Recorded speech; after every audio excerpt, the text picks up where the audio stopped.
من وين غدانا اليوم؟ وغدانا اليوم من مطعم يعتبر الاقل اسعارا بالنسبه للستيكات بالاردن، تشيك اند ستيك. بتعرفوا شو وصينا من عنده؟ ستيك ريب اي، انفيرنو برجر، ستيك ساندويتش، وسماش برجر. وراح نبلش بالريب اي.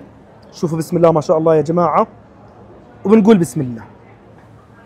طريه، العصاره موجوده، مستخدمين عجل رضيع، وانا طلبتها ميديوم ويل. بنغمسها بالماش بوتيتو، وبناخذ قطعه بنغمسها مع الجريفي.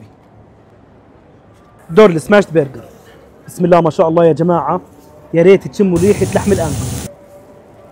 مليانه عصاره، طعم لحم الانجوس السماش عن جد رهيب وبفوز، وسعرها كمان ممتاز. وصار بدها من المشروب الاصفر. دور الستيك ساندويتش، شرايح من ريب اي مع جبنه موتزاريلا. يا جماعه يا ريت تشموا الريحه، كلهم محطوطين بخبزه شباب. بناخذ الستيك ساندويتش، شوفوا بسم الله ما شاء الله، وبتروح. اللحمه بتذوب وطريه لانه مستخدمين عجل رضيع يا جماعه. هاي مليانه نكهات، وصار بدها كيرلي فرايز. وبنختمها بالانفيرنو برجر، 300 جرام من لحم الانجوس مع جبنه الامنتال. يا جماعه ريحه لحم الانجوس عن جد مميزه، واكيد انتم راح تميزوها. الحمد لله، الله يديمها من نعمه ويحفظها من الزوال.